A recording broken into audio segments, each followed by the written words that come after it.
All right.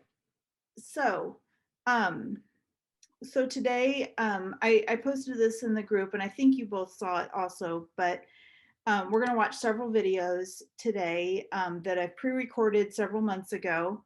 And the reason I didn't use these in the first place was I was kind of I was guided towards doing live teaching only, which backfired a little bit on me with the technical issues. So I'm hoping that watching these pre-recorded videos will clear up anything that wasn't clear from my live teaching.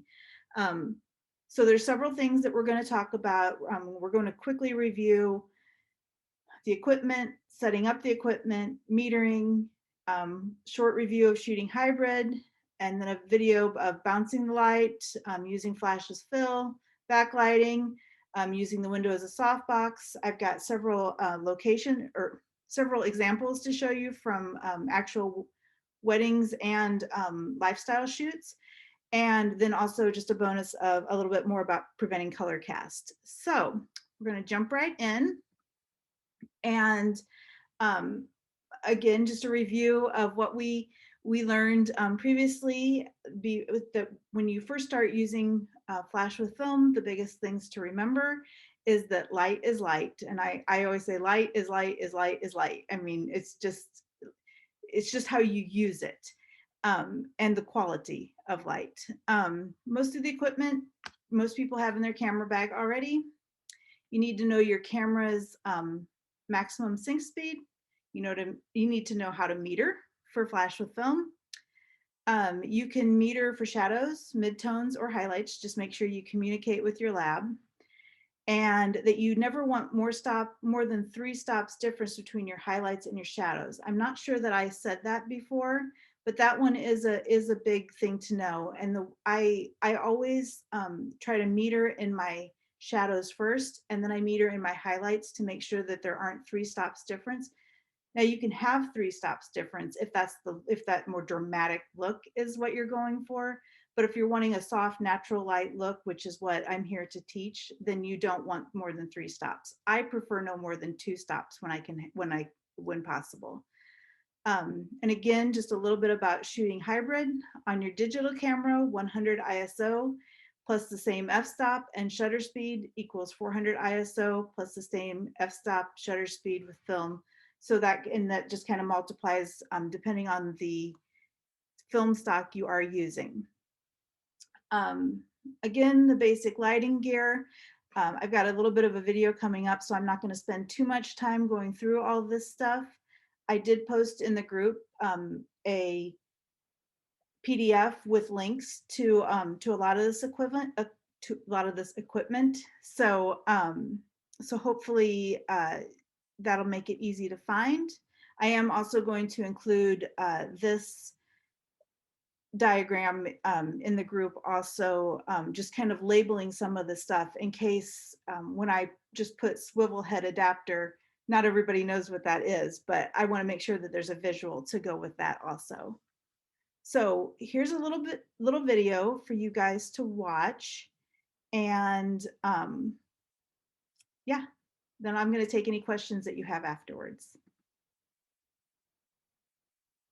In this video, we are going to go over all the different parts that make up your off-camera flash. And as you can see here, there really aren't that many pieces to putting this together and making it work. You can really do it very easily, very inexpensively, and make it very portable to set up really quickly on a wedding day or at a special event or in a client's home. Wherever you choose to use it, all of these things are versatile and they will work virtually anywhere.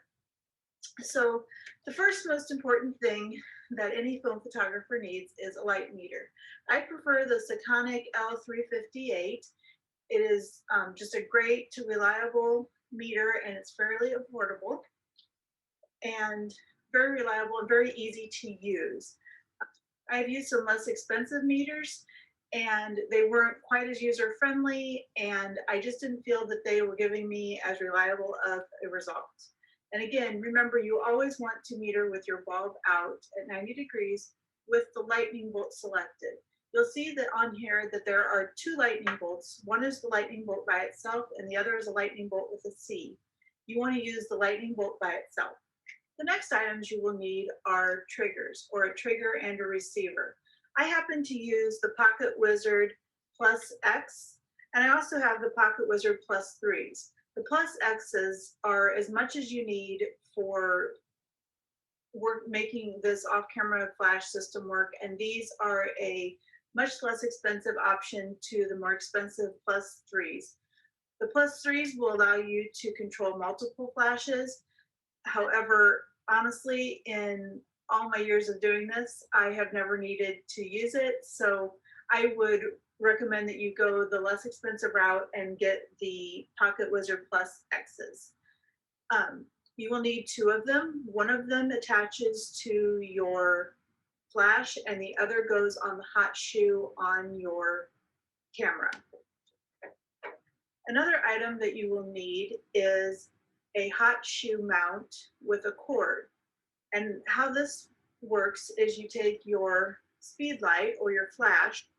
I am going to pause it real quick because I've actually updated, and when I redo this video, I will update that you don't really have to have this item to make it work. You can use the regular cord that comes with your flash and mount it to the shoe stand, eliminating the need to buy this one extra thing. And you secure it into the hot shoe like so, and then you attach your trigger or receiver into that. And when they are both on the same radio frequency, meaning your trigger on your flash and your trigger on your camera are on the same radio frequency, then that will allow your flash to fire. And you can always test it there by using the test button on your trigger. There's also a test button on this trigger. You also will need a really good sturdy light stand. These are a little bit smaller and more portable. I like to use the smaller and more portable light stands they can be used during all parts of a wedding day. However, when it comes to setting up my lights on the dance floor, I like to use light stands that have a little bit broader base and are just a little bit sturdier all together, just in case anybody that's rowdy and really getting their dance on the dance floor happens to bump into them. It's less likely that they're going to fall over. But these will work also on a dance floor. They're perfect for using during the reception when you're having toasts and introductions and cake cutting and you're having to move your flash all over. They're very portable. These happen to be the Cheetah brand, which are a little bit more on the expensive side, about $100 a piece. However, when you put them down, they will expand for you, and when you pick it up, they will collapse. And so it makes it much easier to maneuver around a tight reception area. Also makes it a lot easier if you're in the getting ready room and you want to move to a different area of where you are, you can easily pick them up. Again, not necessary to buy these. You can find a really great pair of light stands or a really cheap light stand on Amazon for less than $20 or around 20 to 30 if you want to buy a pair of them. I recommend having a pair of them because it's nice to use two of them on the dance floor. We're also going to talk about the white shoot-through umbrella. I purchased a set of these on Amazon. They are the 33-inch ones. And again, they were less than $30, I believe, for two of them.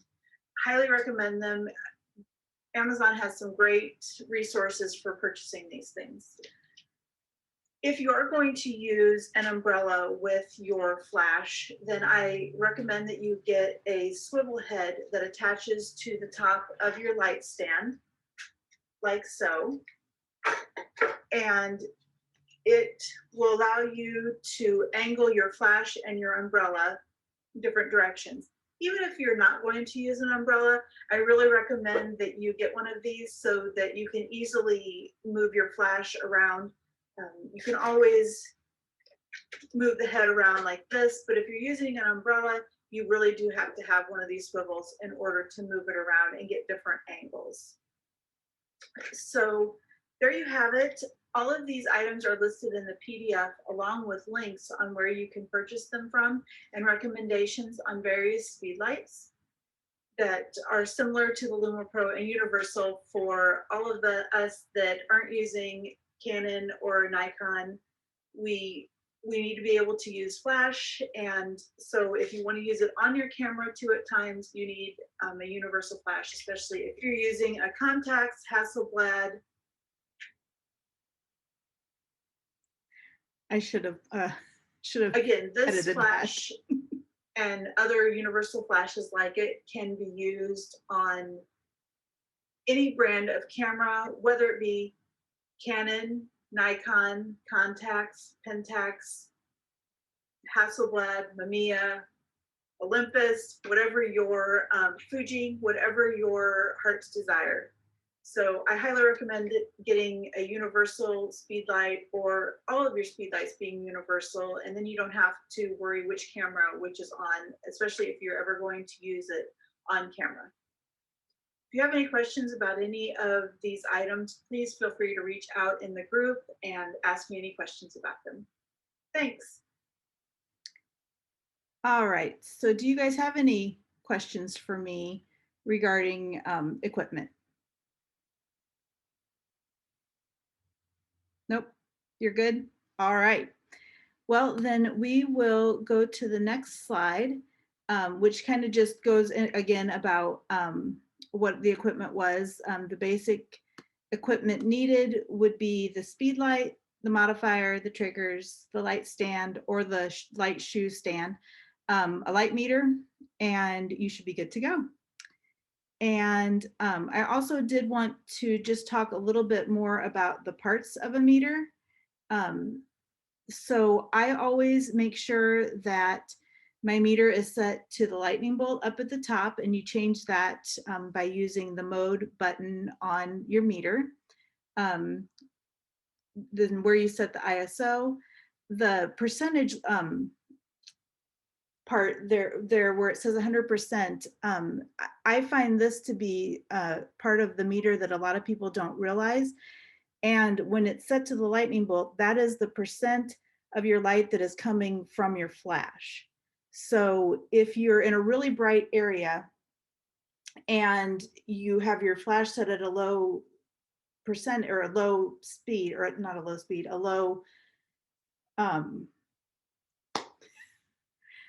power, then you may only have like 30% of your light coming from the flash. And that means that there's more ambient light coming in and less artificial light. One thing to note about that, and again, this is something that we will talk about in another lesson, but the higher that percentage of light that's coming from your flash, then the more apt your light is to stop motion without blur. If you have too much ambient light coming in and you do get a little bit of movement, you can get what's called a ghosting effect with the flash, and that's, or I call it ghosting or halo effect on your images, where you can see where they actually moved. So I try to keep at least 50% of my light coming from my flash, if not more, when possible. And I just recently noticed that with switching to Portra 800 and being able to that you don't need quite as much flash power because of the higher ISO, that I've actually been getting a little bit more ghosting in my images than I ever had before. So, so I'm really trying to stay conscious of that percentage when I am metering. Question. Yes, yeah, absolutely. So I've got a light meter here. Yay! And I finally got one, put on my big girl pants, got a light meter. Well, I'm borrowing this one, but there's one coming in the mail right now. Sure. It doesn't have a percentage on it. I've never noticed the percentage thing before on light meters that I've used in the past. Is So that, is it just the brand that you have? This is a Sekonic L508, I think. and I think Katie might have the same meter. Is that the one you have, Katie, or do you have the L358 now? That's the one I have, and I don't think mine has that either. I was just looking to grab it to see if it does. I don't think it Even when, does. even when you're on the lightning bolt, it doesn't have that? I don't think so. I'm gonna grab And have you mine. tried to, Oh, there it is. have you tried to use it with flash though and meter? I have. You have. Yes. I didn't know the, I mean, I didn't notice the percentage coming up. So, Okay. That is something that I am going to need to research then, because I thought that that was kind of universal, at least with the Sekonic light meters. Maybe it's a setting. And it could be, it could be. and one- that's what I'm wondering. I'm like, is there something that I need to Yeah, do? I'm not sure. And I'll be honest, I've only ever used the 358. So, and yours is the 508. Is that what it is? Yeah. I'm going to take a note of that. And I'm going to find out the answer. And once I do, I will be sure to post it in the group and let you know. And then that'll be good to kind of make that as part of my final education also, to be able to talk about, we can only talk about what we know about. So, but I would love to be able to, I'm sure that question will come up in the future also. So I would love to be able to answer that. So that's a great question. And I will find out the answer to it and get back to you. So and just another thing to kind of go over with this is that you are setting your, the sync or shutter speed, you set that, and your f-stop is determined by the amount of available light. So you have to keep bumping up your light power to get to the f-stop that you need, or take your light power down if you have too much light. But that's how, but that your f-stop is determined by the amount of light you have, and not, and it's just kind of the opposite from when we are metering for ambient light without flash, where you're telling it what f-stop and hoping to get up to that shutter speed. Let's see here, the next slide. Just a little bit again about metering with flash with film, that you always want to rate at box speed, unless it's the Ilford Delta 3200 or Kodak P3200. And then these should be rated at ISO 800. Now, that is my preference. I always encourage everybody to experiment with different shutter speeds, or not shutter speeds, different rating your film at different speeds, especially the black and whites. I like a little bit more contrast to my black and white, which is why 800 for those films tends to be where I like to be. I do know that if you try to rate them a lot, like at box speed at 3200, it's just going to be so much light that you're not going to have much contrast at all. But again, it's worth experimenting and finding out, and to see what your preferences are, just like with any film. You always want to use the lightning bolt. You're going to be putting your, this should say your camera's highest sync speed, and not lowest. That's a typo that I need to fix. For color film, you're going to meter bulb out in the shadows at 90 degrees. And for black and white, you're going to be in the highlights at 90 degrees. And you can also do midtones. You just want to make sure that your lab knows what you're doing. And in order to, you want to click the button, the test button on your meter, and then you want to click the test button on your light trigger. Actually, you're clicking, yes, the light button on. So, we do these things, it just becomes second nature sometimes. Yes, so you want to click the test button on your light meter, and then the test button on your trigger in order to get your reading. And the reading you are given is the settings for your flash with film. And again, you'll need to turn the power up on your flash if you need a higher f-stop, and lower it if you want to get to a lower f-stop. These are some popular film camera sync speeds. The Contax, according to the Contax manual, 1/90th is the official sync speed. However, I know most people who do shoot with a Contax and flash like to stay at 1/60th. I think that sometimes, I don't know if it's, I've just heard that they still can get that little bit of a black bar from the shutter at the bottom with the Contax at 1/90th. But the Pentax 645, those are a real popular camera. Those have a 1/60th. The Mamiyas were 1/125th. I did own a Mamiya 645 AFD for a while. I still shot it at 1/60th because I like having that brighter and airier background. 1/125th isn't going to make a huge difference in the color of your background, or if you have a white background, it's going to make it a little grayer. But if you do have small children running around in the studio, it is nice to be able to up your shutter speed a little bit if you can. So, and then I know Katie also, sorry, I'm getting this back, Blaze. Katie also shoots at the H1 like I do, and which is a leaf shutter. So technically we can go to 1/800th of a shutter speed, but I still stay around 1/60th. Sometimes I accidentally bump it to 180 or 190, but it really doesn't make a difference in my final exposure. All right, and now we're going to watch just another brief video. This one is on metering with flash with film. It's pretty quick, but hopefully it will clear up any questions that you might have.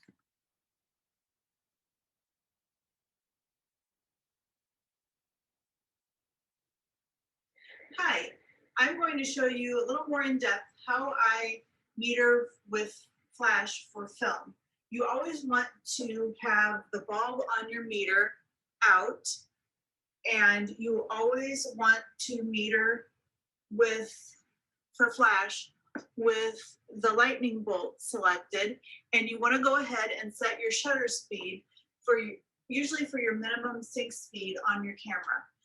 I prefer to go with a minimum sync speed of 1/60th, which is again, that should be maximum. That's another, I already know I need to change that. Popular minimum sync speed for most medium format film cameras, with 1/125th and 1/160th being the minimum sync speed for most 35mm cameras. So want to start out with your flash at a low setting. I like to start out with my flash on first the manual setting, and then I also like to start out with a low setting of about 1/164th power. And I'm going to hold my meter 90 degrees from my subject's face in the shadows. I'm going to hit the black test button on my meter, and then I'm going to hit the test button on my trigger. And with this, it says that we are at 1.0 for an f-stop. So that's not quite enough. So I'm going to bump up the power on my meter to 1/132nd and see if that makes a difference. And that gives us a meter reading of 2.0 at 1/60th and ISO 400. So I'm going to bump that up a little bit more to 1/16th power.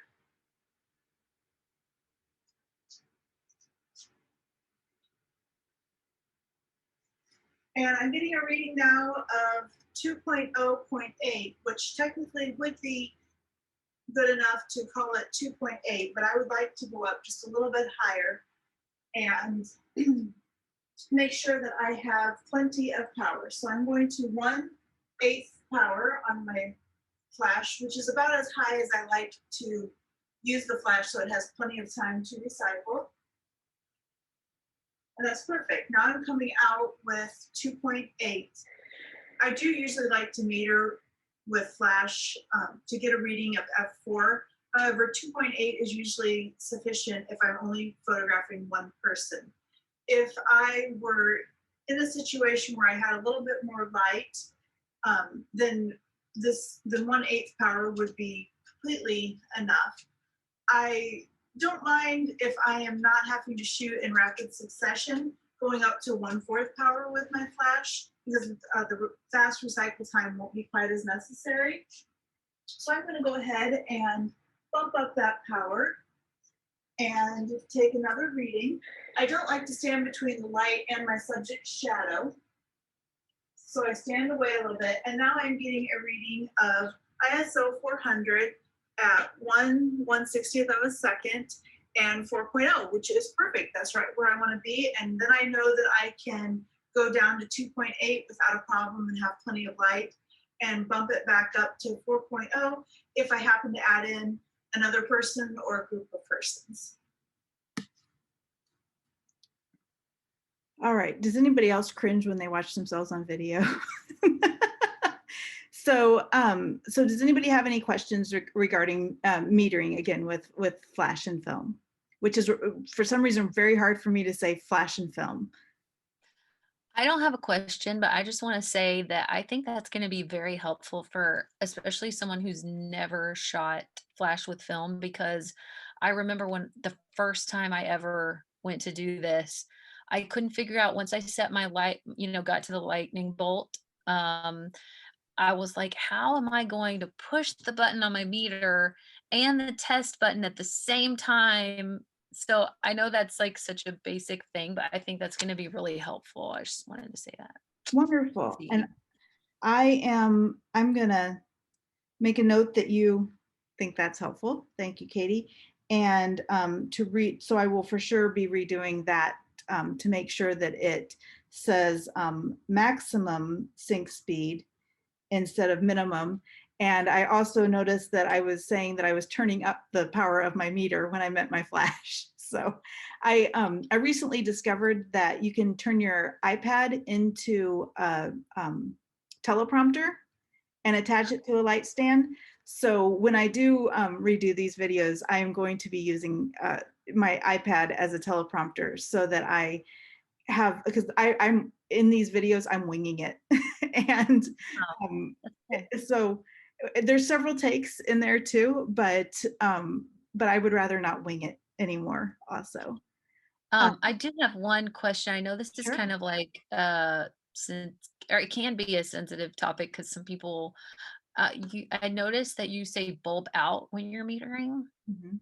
I have always metered bulb in, even with external lighting.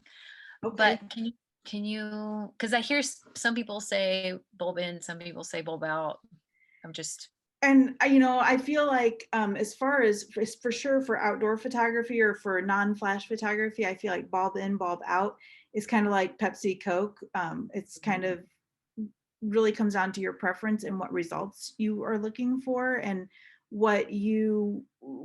however you get consistency in your look. I do know that when you have your bulb in, you're essentially overexposing by, and Emily, you can correct me if I am wrong, by one stop.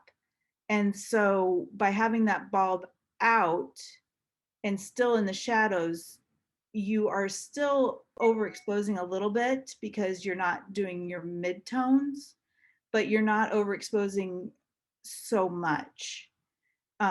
Because you don't, if the more with flash, once you overexpose even a little bit, your images tend to really go towards the reds, and you want to avoid that at all cost.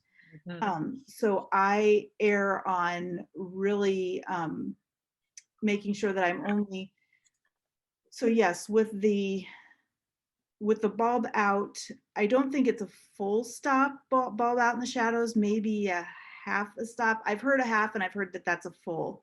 So I don't know. I really need to, I had always thought it was a full stop, and when I talked to Steven's dad at Photovision, he referred to it as a half stop. So I tend to almost go with him because he's old school film Yeah. photographer, studio photographer. But I think that it's just when you got that, when you have it all the way in, you just have that tendency, that possibility to overexpose just a little bit too much.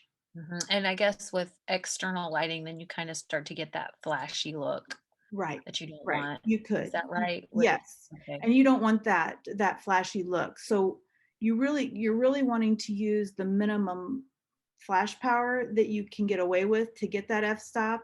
And so also having your bulb out is going to assure that you are not giving it too much flash power also. Mhm. Um, Got so that is my reasoning on it, and that's what I have researched and been taught. But if you're getting consistent results and results that you like using your bulb in, then you know it's kind of, it's whatever if you're getting the results you want, then I urge people to do what gets them the results that they want and consistent results. So that Yes, for flash, I do bulb out because with film, you know, the overexposed look, the highlights turn gray and it's not as pretty. So it's more likely to overexpose with flash than outdoors. So then when I shoot outdoors, I have the bulb in because you want to err on the side of overexposure for cleaner colors and whatnot. So yes, Okay, that makes sense. I think in my mind, I'm just always so worried about not getting enough light with film. I'm like, oh, I'll just put my bulb in just to get some extra light. But I don't shoot enough with external lighting to say I've gotten consistent results. I've only done, I don't know, I don't do it at super often like you. sure. So I'm definitely going to be trying to meter bulb out Well, now for and that. I will say that I resisted, even though I had done all the research and stuff, I resisted metering bulb out for the longest time. I was still only going 90 degrees with because outside I'll do 45 degrees bulb in. So I'm really giving it extra overexposure. In the studio, I resisted and I was doing bulb in at 90 degrees, and I just couldn't figure out why I wasn't quite getting there.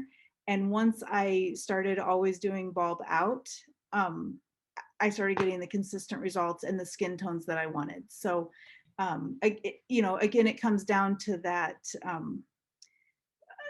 learn from my mistakes and, a little bit of trial and error. But especially if you're wanting that light and airy look, you don't want your highlights to turn gray, like Emily was saying. So that is, and I know that, there's so many things that we all know in our heads, and then when we have to try to get them out, it's hard. So thank you, Emily, for I reminding do me. want to say though, I scanned for Kristen at the Fine Lab and her scans were very consistent. So I think that really reflects a good photographer, a good film photographer, because sometimes when photographers get it back, you know, they can edit it and then put it out there, but her scans were consistently clean. So she knows what she's talking about. Thank you, Emily. So, all right, we're going to move on to the next scan. And I think this is something that we have gone over several times. And again, it was in the video, and I probably should have moved this slide up a little bit higher in the video. But the next video that we have coming up is a quick one of me setting up the flash and showing you how quickly I do it. Now it would go, I can actually set up a flash quicker than this video, but when I'm trying to talk and do a video, it takes a little bit longer. But so I'm going to let you guys watch that, and then of course we can have any questions that you have afterwards. I wanted to show you how quickly and easily you can set up your light stand and be ready to shoot. So you first take your light stand and spread out the legs. You want to make sure to have a nice wide base so that your light stand is not easily knocked over.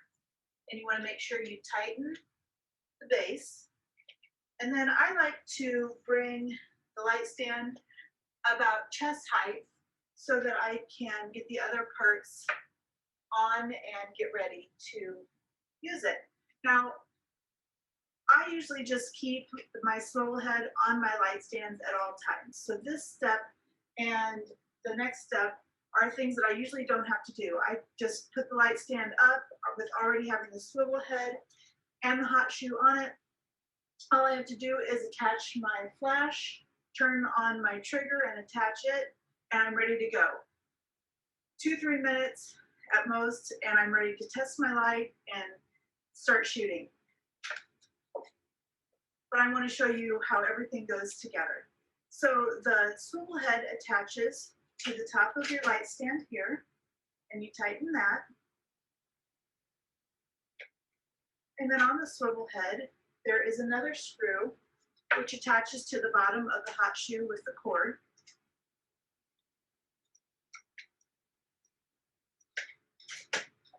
Next, I attach my flash. Make sure that my flash is secured. Then I attach my pocket wizard or trigger to the cord on the hot shoe. And I like to use the strap that came with the pocket wizard to make sure that the trigger is securely on there and it's not going to fall off and shatter, and you're going to have a piece of equipment to replace. Then if you are not using the shoot through umbrella, you are ready to raise your flash up higher and use it to bounce light off the ceiling, or you can bounce light off of a window or a wall, and you're ready to go. If you are using the shoot through umbrella, I want to show you how that attaches to your light stand. On the swivel adapter, there is a hole right here, and you just simply slip your umbrella through there. You may have to loosen up the nut just a little bit and then tighten it back up so that your umbrella isn't going anywhere. And then you want to point your flash head into the umbrella, and then you are able, with the turn of this lever, to bring the umbrella to a nice flattering angle, raise up the umbrella, and you're ready to go. Everything's set up. It is really, really quick and easy, can be done really quick, especially when you already have most of these items attached. You just put your light stand out, put your flash on, get your trigger attached, put the umbrella on, raise it up, and you're ready to go. 2-3 minutes tops, and you're in business. All right, do you guys have any questions regarding setting up the flash? Nope, okay. Did you say that? I don't have any questions, but did you say you were going to put that higher up in the slide Well, or I the kind of presentation? think maybe that should have went after I explained the equipment, maybe before metering, that should have been. I'm not sure.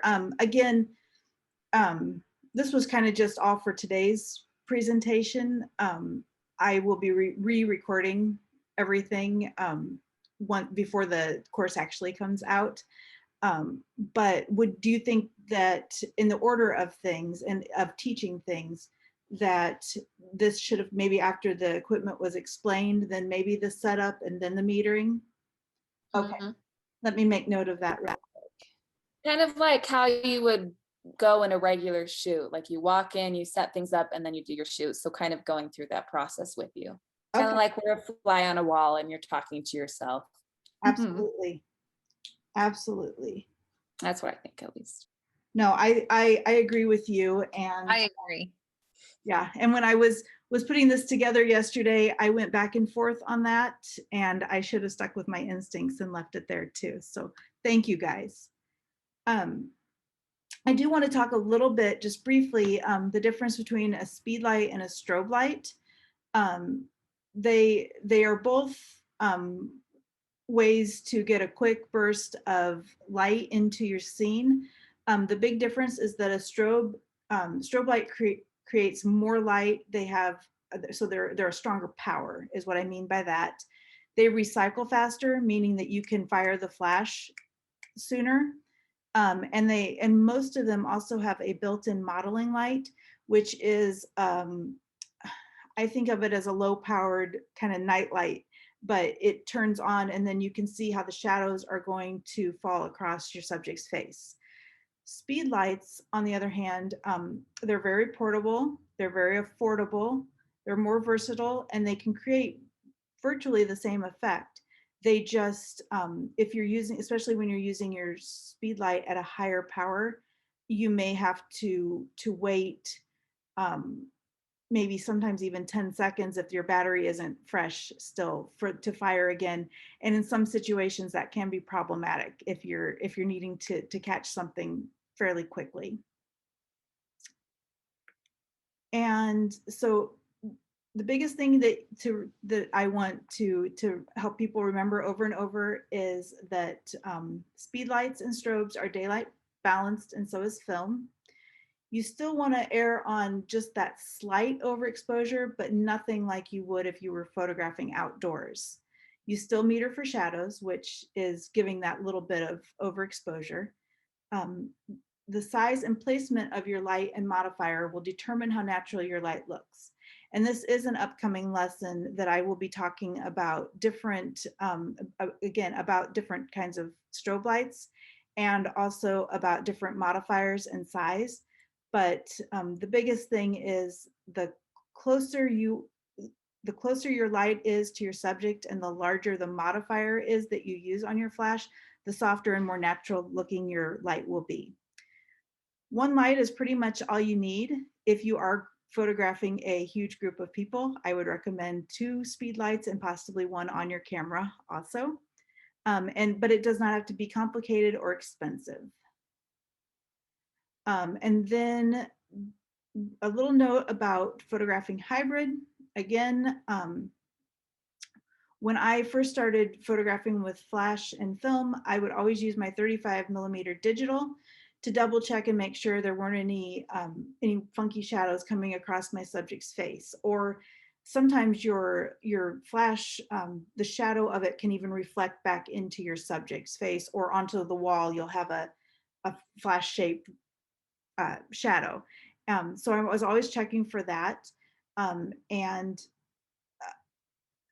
still your digital images always, my digital images anyway, always still look a little duller and a little darker than my actual film images turn out to be. But I also have to remember that my film images have been scanned and given some contrast and highlight modification, where my digital image, when I first look at it, is that straight raw scan, which to me is like a raw negative that hasn't been scanned yet. So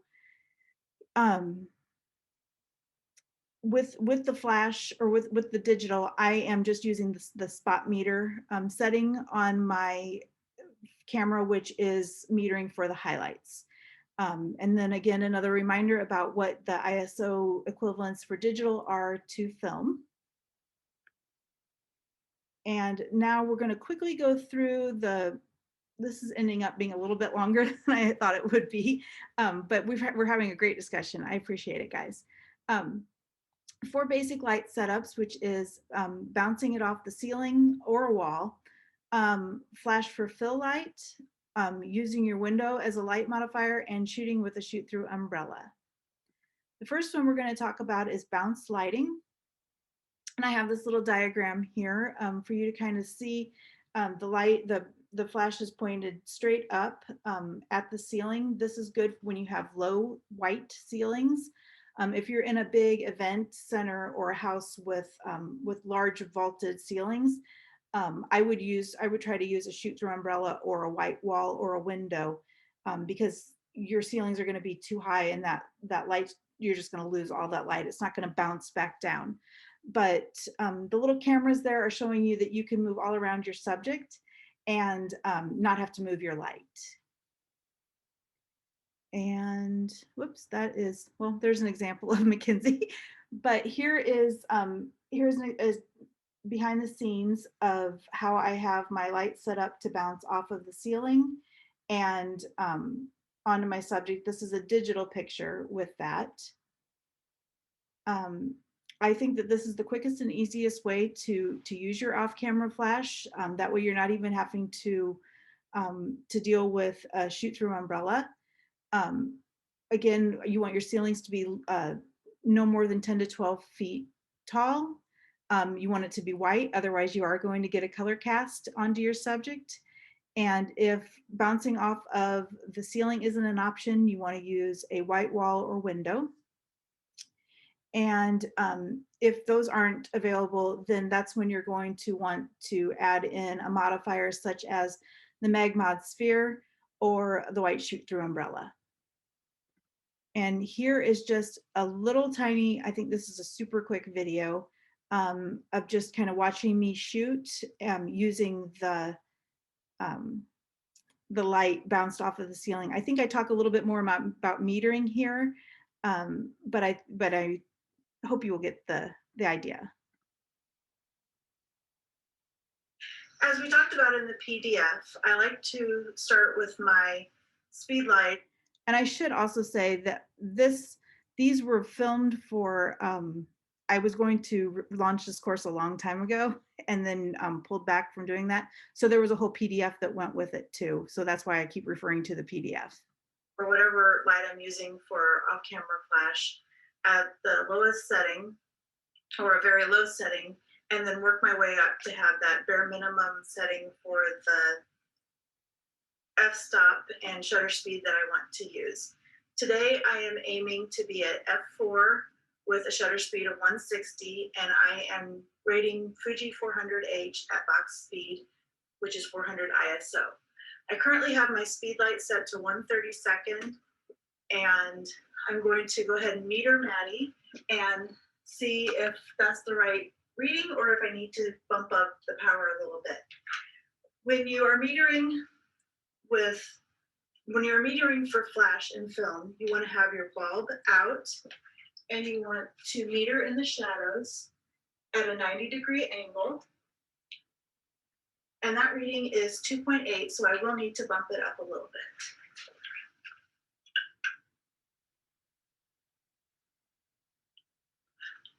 All right, we're at 1/16 power. I'm going to meter Maddie again here in the shadows. And now I'm getting a meter reading of 1/60th at f4 and ISO 200. So we are ready to shoot. Should have been ISO 400. I want to take some meter readings and highlights to make sure that we don't have more than 3 stops difference between the two. And my meter reading there is 5.6.5. So that's perfect. It's just 1 stop, about 1.5 stop. So I'll put my meter down. All right, Maddie. I am going to, I'm just going to stand up with your hands like this for a minute. And here. Beautiful.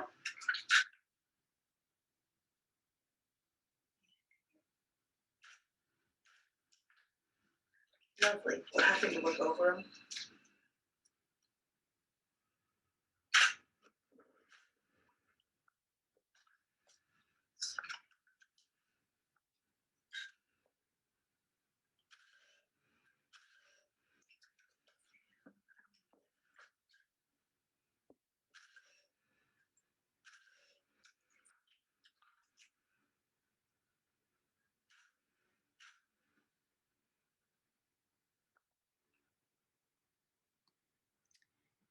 And here are some of the resulting shots.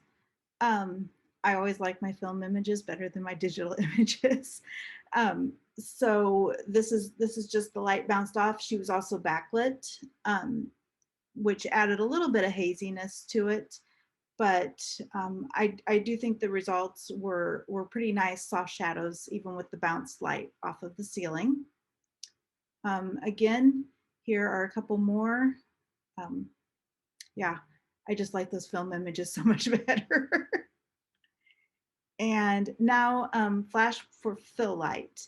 So this is where you may have your be lighting your subject mainly with your window light, but just need a little bit more light in the shadows to get to that 2.8 or f4, whichever you're looking for. So usually your flash would be at a lower setting for this, and it can be pointed up towards the ceiling, or again on another white wall, or using a shoot through umbrella. And I think this is exactly what I just said about why I would use flash for fill. And now we have just another quick video again. We have this gorgeous window light coming through here that just looks beautiful on Maddie's face. And I want to use the window light as my main source. However, I don't have quite enough light in the shadows to get to f4.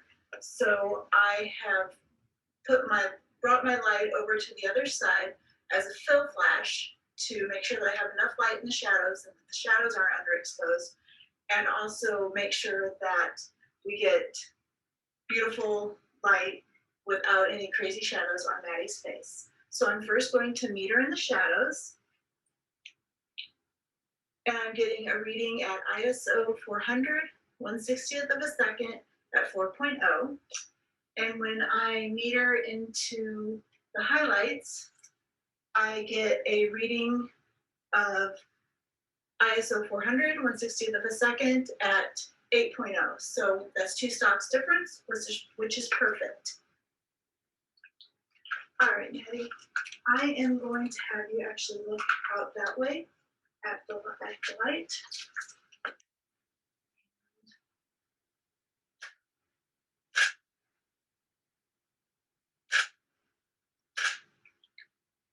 Gorgeous. And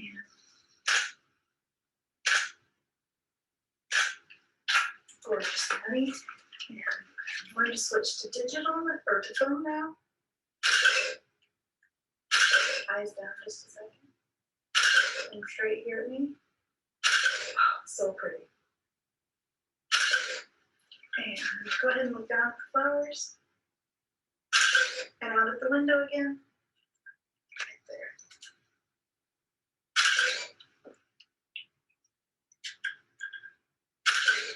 And right here. So down the flowers again. Tilt your head this way a little bit. Yes. All right. And that is using flash for film. And here are the resulting images. Really nice soft light. One thing I also want to add in why you want to keep your flash that you're using for fill at a lower setting and not have it too powerful is you also don't want to, you want to still make sure that you have some shadows in there so that your subject has dimension. You don't want the light to fall too flat on their face. That was a question I had. I'm sorry, I got a phone call, but did you mention what your power setting was on your flash? I did at the beginning. Okay. You know what? I'm not sure I did. I don't I think was- that I can't remember. But you kind of addressed, I mean, so you want it to be lower obviously than if you're using it as your main light source. Yeah. If it's just for fill, it's going to be a lot lower. I think I did say that it was maybe at 1/16 or 1/32. I'm not sure. Okay. I'm not sure. Okay. That was a good question though, and that's something to make sure that I add in the future. And again, and this was a film image. She was so pretty. Oh, that's beautiful, Kristen. That's a Thank you. gorgeous. These images are beautiful. Thank you. All right, and now I'm going to talk about using your window as the light modifier. Now, I know that these examples do all show a girl in a wedding dress, but they could be applied to a family in their home also, or an individual in a home. So again, I keep saying this, but the softest, most natural looking light is created when you place your subject as close as reasonably possible. When you place your should be to your light and you use a large modifier to diffuse the light. It's not always feasible to carry around a large softbox or even a shoot-through umbrella. Sometimes we forget our shoot-through umbrellas. And in that case, I prefer to find a nearby light or nearby window and use that. I usually take my flash with I either have it on the light stand or on the shoe, and I point it 90 degrees into the window. And so that way it bounces back and makes nice soft light. You do not have to have curtains or shears on the windows for this to work. And here is another quick video. So we talked in the PDF about how the larger your light modifier, the softer the light, and also the closer your subject is to the light, the softer the light and more natural looking it will be on their face. Well, it's not always feasible to carry around large soft boxes or umbrellas. You can often at least find window light. And one of my favorite ways to Bye. Okay, so we're just gonna finish this video quick.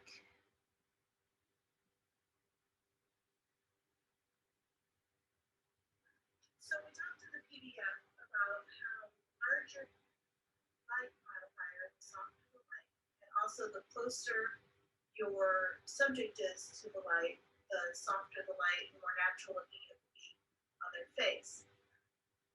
Well, it's not always feasible to carry around large soft boxes or umbrellas. You can often at least find window light. And one of my favorite ways to create soft looking natural light is to actually bounce my speed light off of a window. So here we have Maddie, and we have this beautiful natural light coming in, but I want to enhance it a little bit so that I have enough light in my shadows to be able to shoot film. So we're going to meter Maddie again in the shadows, and my reading is 2.8 at 1/60th of a second and ISO 400. And in highlights, I am getting 8.0 at 1/60th and ISO 400. So we've got about 3 stops of light there, which is actually perfect. So, Maddie, I'll have you bring the flowers up towards your face just a little bit more. Beautiful. I'm going to have kind of look towards the tip there. Beautiful. Gorgeous.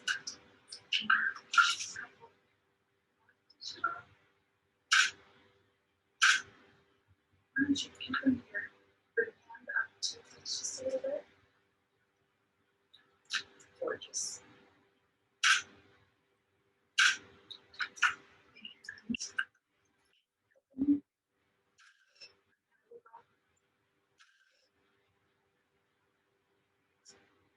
Just a soft smile. Gorgeous. All right, and that is using your window light with the flash pointing towards it as a modifier. And again, here are one of the resulting images from that. This was also one of them. So again, that Fuji 400, I'm gonna miss it so much. And oh, so I guess we do have one more quick video using your shoot-through umbrella. So I like using the shoot-through umbrella because it the more consistent results, and it's just the softer light, and especially if most rooms are not white. Unfortunately, I would like everything to be white, I think. But that way you can guarantee you're not going to get the color cast on your subject. And the umbrella will evenly distribute the light and create super soft, natural and flattering shadows. So this one again is pretty quick, I think, and it is me with Mackenzie. Hi, in this video, we're going to flash on a light stand with a white umbrella as the modifier. I started my flash out at 1/128th power. I like to start at the lowest power because you don't want to overexpose flash film. Unlike when we're outdoors, and we like to overexpose, especially Fuji 400 at 200 or even 100 ISO possible.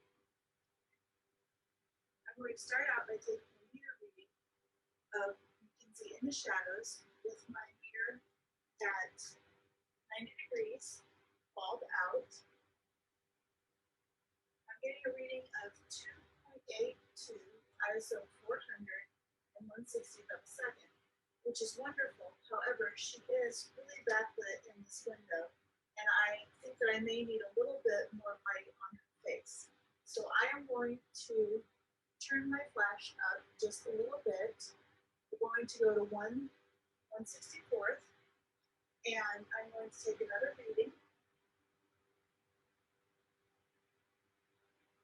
And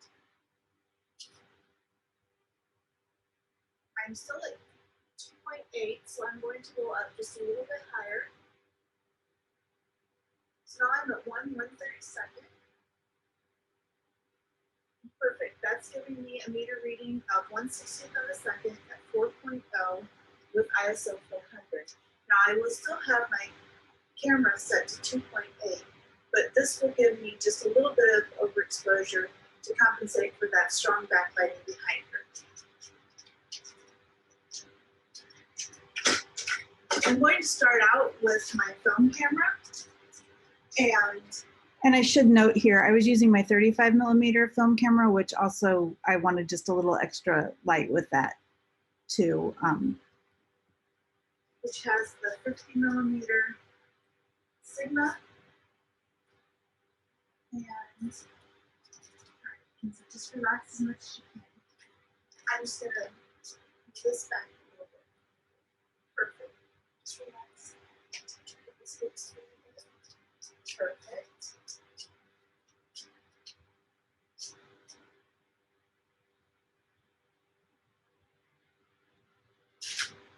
Now, can you just kind of move your head and close your eyes?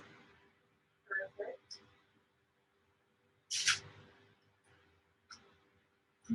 Again, I can move around because the flash will allow me to do that. So Kinsey, I'm going to bring your head this way now. And maybe bring your hand so that you can, yep, just like that. Shoot from here. And now I can even come on this side and I can get this little sliver of her right here.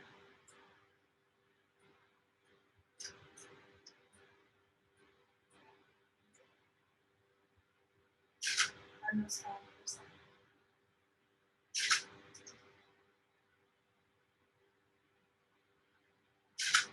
I take this one. Over that skin. And open right back under. Perfect. The power on your flash does not have to be as high when you are using modifiers such as an umbrella or a light box. If you don't have an umbrella, you can point your flash directly at a white ceiling, and that will help disperse the light. Now, it won't be quite as soft, and you do have a chance of getting some shadows that may be unwanted.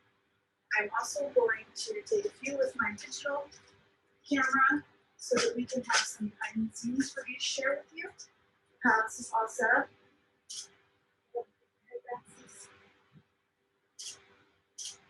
And I'm going to come and get this angle again.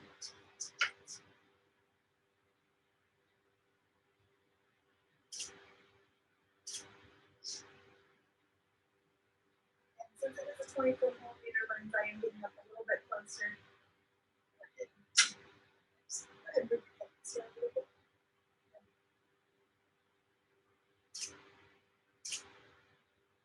Perfect. And looks like I didn't pull up any of those pictures, but these were also of, the video that I took of Maddie using the shoot through umbrella didn't really turn out. So that's why I reverted to using the video of Mackenzie.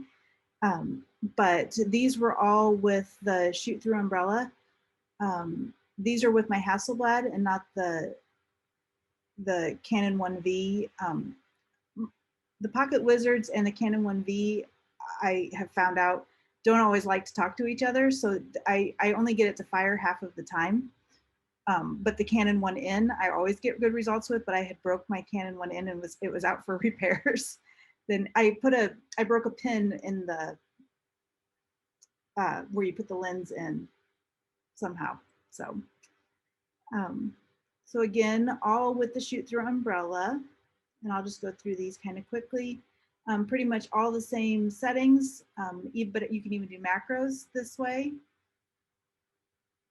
And again, liking those film images so much better. That is why I shoot film. And that kind of got caught in or included in there. Then I wanted to just talk a little bit about on location.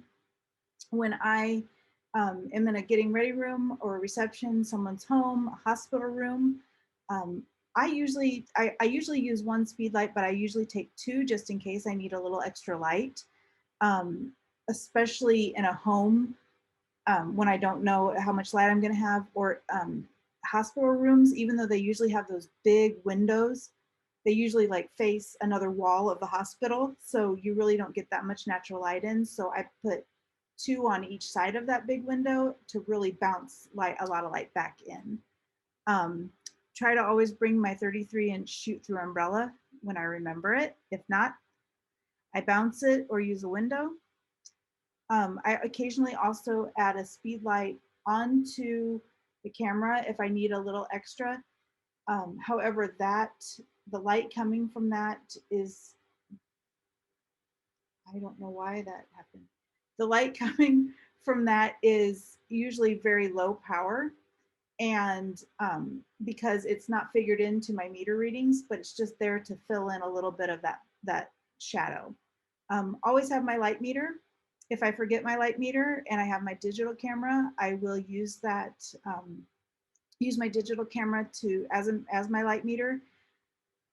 I've only done that once and the results actually turned out great, but I think that was also because I had a great scanner at FineLab.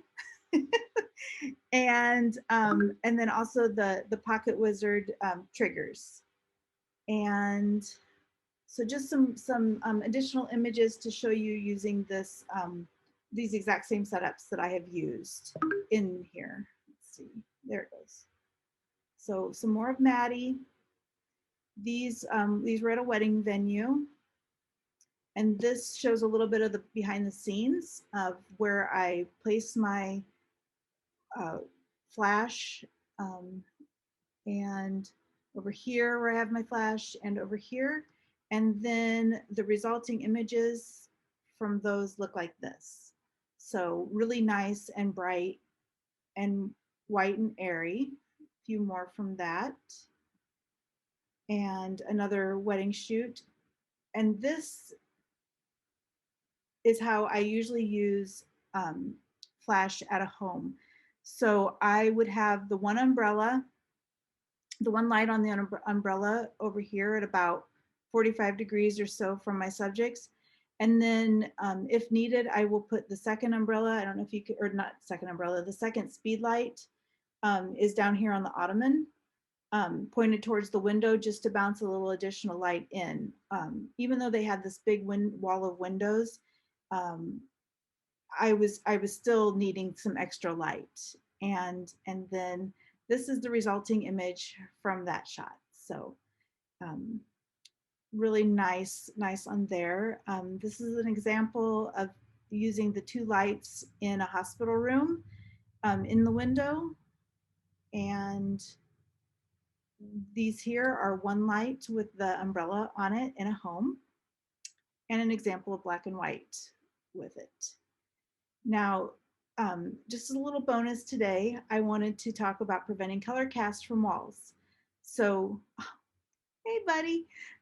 So using a white shoot-through umbrella with walls that aren't white will ensure that you don't introduce any unwanted color into your image.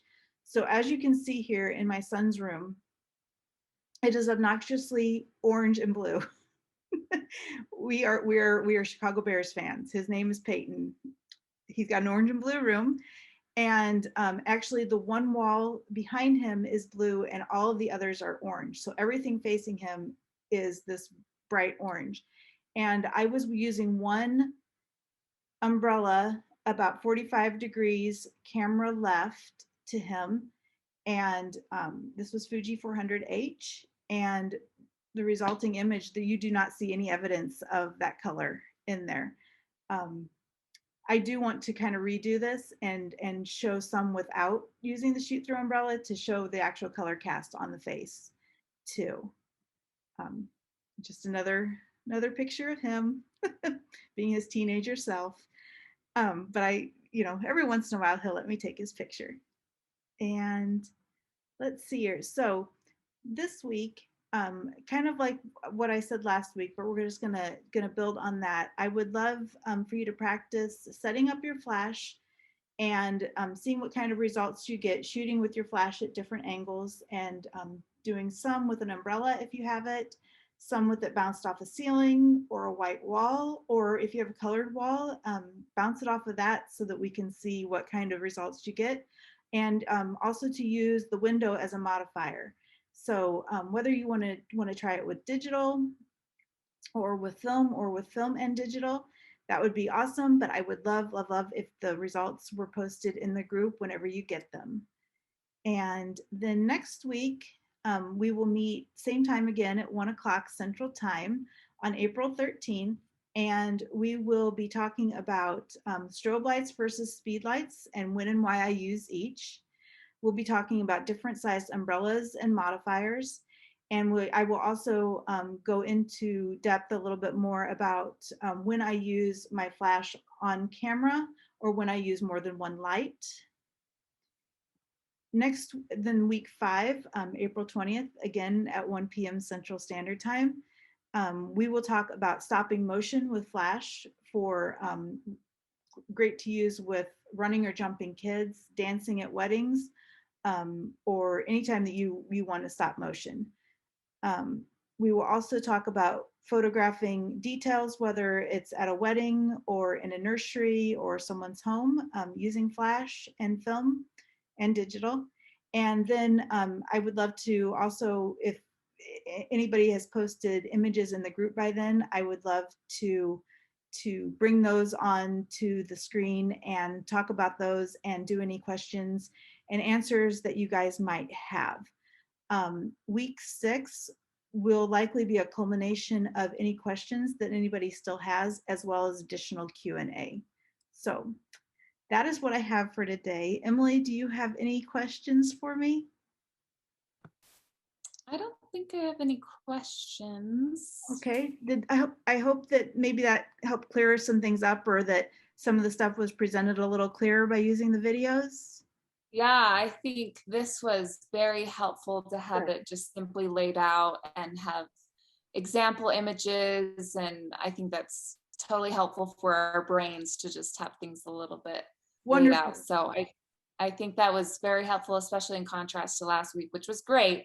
But this was like a little bit more refined, I felt like. So yes, I would say the past 2 weeks was not my finest because of technical issues, and that I had planned on everything being so much more of a conversation and talking back and forth, and then when that just really wasn't possible, it threw me off my game a little bit. So I was really trying to redeem myself this week. Oh, well, I mean, and that's why you're doing this, right? You're doing this to kind of get out those kinks and everything. So this is why you're doing it. So no need to be hard on yourself or anything. You're doing a great job. Thank you. Yes, it is to work out those kinks, to figure out what information I need to give more of, or what I need to be clearer on, and also just to give me more practice speaking.